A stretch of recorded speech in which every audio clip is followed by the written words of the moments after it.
बिस्मिल्लाहिर्रहमानिर्रहीम। अस्सलाम वालेकुम दोस्तों, एक नई वीडियो के साथ हाज़िर हैं। चलिए अपनी वीडियो स्टार्ट करते हैं। मेरी हमेशा से कोशिश यही होती है कि जब भी मैं आपको कोई कॉन्सेप्ट समझाऊं तो उसका बैकग्राउंड भी ज़रूर समझाऊं। आज वीडियो के टॉपिक के अंदर हम पहले बैकग्राउंड के ऊपर बात करेंगे। फैशन से तो आप सब वाकिफ़ होंगे, हर चीज़ का कभी ना कभी कोई ना कोई फैशन होता है। आजकल इस चीज़ का फैशन है, आजकल इस चीज़ का फैशन है। पेंटागन के अंदर भी फैशन का बुखार चढ़ता है, जैसा कि जॉइंट स्ट्राइक फाइटर्स का बुखार चढ़ा कि जी हमने जो भी चीज़ बनानी है वो जॉइंट होनी चाहिए। जॉइंट से क्या मुराद है, यानी कि उसको अमेरिका की आर्मी भी इस्तेमाल करे, उस चीज़ को अमेरिका की नेवी, अमेरिका की एयरफोर्स, अमेरिका की मरीन सारे इकट्ठे इस्तेमाल करें। वजह क्या है जी, हमने पैसे बचाने हैं। उसमें होता क्या है कि पैसे बचते नहीं है बल्कि पैसे ज़्यादा लग जाते हैं। जैसा कि आप F-35 को देख लें, उन्होंने बनाना तो था एक जॉइंट स्ट्राइक फाइटर, लेकिन वो बेसिकली एक जहाज़ नहीं 3 जहाज़ बन गए। अमेरिका को 3 जहाज़ परचेज करने पड़ गए।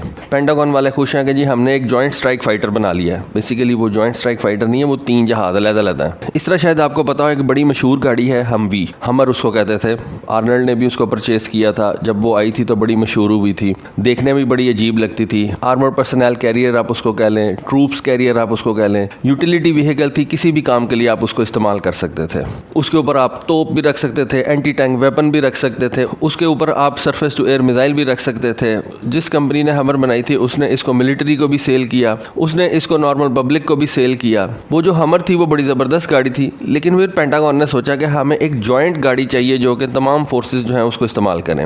आई बिलीव कि हमर भी तमाम फोर्सेज इस्तेमाल करती थी, लेकिन फिर पेंटागन के पास हर साल नया बजट आता है, उसको उन्होंने कहीं ना कहीं तो इस्तेमाल करना होता है। उन्होंने क्या किया जी कि एक जॉइंट लाइट टैक्टिकल व्हीकल जो थी ना उसको चूज़ किया और उसको अपने अंदर इंडक्ट कर लिया। जॉइंट लाइट टैक्टिकल व्हीकल, ये आप सामने अपने देख सकते हैं। अच्छा, अब इस कहानी को आप यहाँ पे स्टॉप कर दें। उसके बाद क्या हुआ कि अमेरिका की जो मरीन कॉर्प्स थी उसने अपना एक प्रोग्राम शुरू किया। उसने कहा कि जी हमने 2030 तक जो है ना अपने आप को मजीद मॉडर्नाइज करना है। मॉडर्नाइज करने के लिए उन्होंने बहुत से प्लान्स जो थे उनको लेके आए। एक प्लान उनका ये था कि हमें एंटी शिप वेपन्स भी चाहिए, यानी कि एंटी शिप मिसाइल, जैसा कि आपको पता के होते हैं। पाकिस्तान के पास हरबा है, पाकिस्तान के पास और दूसरे तीसरे मिसाइल्स हैं। उन्होंने कहा कि जी हमने एक एंटी शिप मिसाइल लेना है। 2017 के अंदर उन्होंने नॉर्वे का बनाया हुआ एक मिसाइल था नेवल स्ट्राइक मिसाइल, उसको चूज किया। ये एक एंटी शिप क्रूज मिसाइल है। अमेरिका की रेथियन कंपनी ने इस नॉर्वेजियन कंपनी के साथ मिलकर इसको अमेरिका के लिए डेवलप करना शुरू कर दिया। अमेरिका की मरीन कॉर्प्स ने जब ये मिसाइल चूज कर लिया, उसके बाद उन्होंने एक और प्रोग्राम शुरू किया। उस प्रोग्राम को उन्होंने नाम दिया नेमेसिस।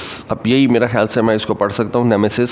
इस प्रोग्राम के तहत उन्होंने ये प्लान बनाया कि ये जो उनका नया नेवल स्ट्राइक मिसाइल था इसको वो अपने जॉइंट लाइट टैक्टिकल व्हीकल के ऊपर रखेंगे, लेकिन इसको रखेंगे इस तरह से कि इस गाड़ी को वो अनमैन्ड बनाएंगे पहले। यानी कि ये जो जॉइंट लाइट टैक्टिकल व्हीकल है इसके अंदर डेफिनेटली कोई ना कोई ड्राइवर बैठा होता है, कोई ना कोई सपोर्टर बैठा होता है साथ साथ, लेकिन इसके ऊपर जब वो मिसाइल रखेंगे तो इसको वो अनमैन्ड बना देंगे। और इस अनमैन्ड गाड़ी को उन्होंने नाम दे दिया remotely operated ground unit expeditionary fires, rogue fires. और नेवल स्ट्राइक मिसाइल, तो जब ये रूग फायर्स ट्रक और ये जो नेवल स्ट्राइक मिसाइल आपस में मिल जाते हैं, इनको ज्वाइंट कर दिया जाता है, इनको इंटीग्रेट कर दिया जाता है, तो उस पूरी गाड़ी को उन्होंने नाम दे दिया नेमेसिस सिस्टम का। अब ये नेमेसिस सिस्टम क्या करेगा, ये वही काम करेगा जो कि एक नॉर्मल एंटीशिप मिसाइल करता है। बस उन्होंने एक नेवल स्ट्राइक मिसाइल यानी कि एक एंटीशिप मिसाइल को उन्होंने एक अनमैन्ड गाड़ी के ऊपर रख दिया और उस पूरे प्रोजेक्ट को नाम दे दिया नेमेसिस सिस्टम का। डेफिनेटली इसके फायदे भी होंगे, लेकिन बेसिकली उन्होंने काफ़ी ड्राइवर्स वगैरह की जो जॉब्स थी उनको फ़ारग कर दिया।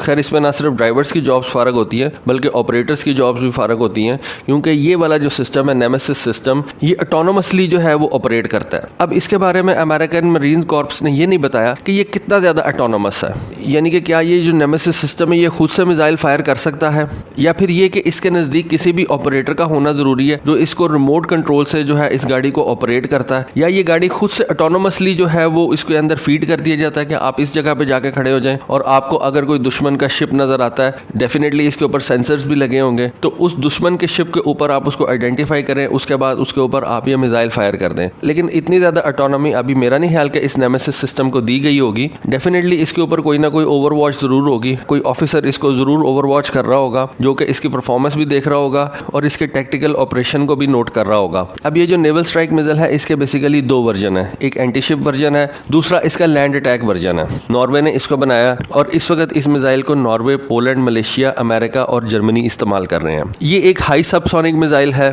बहुत लो एल्टीट्यूड पे रहते हुए यानी कि सी स्किमिंग करते हुए ये अपने टारगेट को स्ट्राइक करता है। अमेरिकन नेवी ने भी इसको अपने शिप्स के ऊपर अब इस्तेमाल करना शुरू कर दिया है। अमेरिका की मरीन कॉर्प्स ने इसको अब इस अनमैन्ड व्हीकल के ऊपर रख के तो इस्तेमाल कर रही है। मैंने आपको एक वीडियो बना के दी थी अमेरिका के लिटोरल कॉम्बैट शिप्स के ऊपर। उन लिटोरल कॉम्बैट शिप्स के ऊपर से भी इस stealth anti ship cruise missile को फायर किया जा सकता है। अब ये जो कंपनी जिसने इस JLTV को अनमैन्ड बनाया उसका नाम है ओशकोश।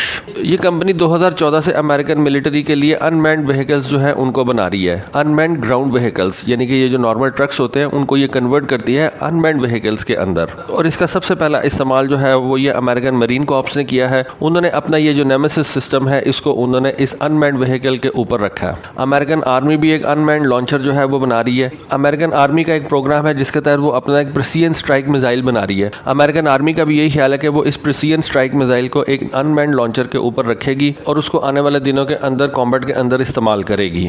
इन अनमैन्ड व्हीकल की एक बात जो मेरी समझ में आती है वो ये हो सकती है कि इनकी जो मोबिलिटी है वो बहुत ज़्यादा ईजी होगी और बहुत ज़्यादा क्विक होगी। यानी कि बनाने वाली कंपनी ने इनको इतना ज़्यादा मोबाइल बना दिया कि इनको किसी भी इंसान की ज़रूरत नहीं रही और इनके ऊपर सारा सिस्टम जो है वो ऑलरेडी लगा होता है। इनको जस्ट एक एरिया के अंदर छोड़ दिया जाता है और ये वहाँ पे जाके अपने आप को खुद से पोजीशन कर लेती हैं। डेफिनेटली कोई ना कोई इनको पीछे देख रहा होता है, लेकिन वहाँ पे जाके ये जब अपने आप को पोजीशन कर लेती हैं तो पोजीशन करने के बाद से लेके फायरिंग तक इनको किसी भी इंसान की ज़रूरत नहीं पड़ती। और जब ये अपने पूरे मिसाइल्स फायर कर लेती हैं तो उसके बाद ये अपने डेजिग्नेटेड एरिया की तरफ यानी कि वापस आ जाते हैं और इनको कोई और व्हीकल जो है वो रिप्लेस कर देगी। आने वाले दिनों के अंदर आप इस तरह की बहुत सी व्हीकल्स को देखेंगे। हो सकता है कि ट्रूप मूवमेंट के लिए भी आप इस तरह के व्हीकल्स को देखें कि जिनके अंदर कोई ड्राइवर ना हो, लेकिन ये तो आने वाले दिनों में वॉरफेयर हमें खुद से बताएगी कि किस तरह के व्हीकल्स जो है वो सामने आती हैं। तो दोस्तों होपफुली आपको आज की इन्फॉर्मेशन और आज की वीडियो जो है वो पसंद आई होगी। कॉमेंट सेक्शन के अंदर ज़रूर बताइएगा। आज के लिए बस इतना ही। Thank you. अल्लाह हाफिज़।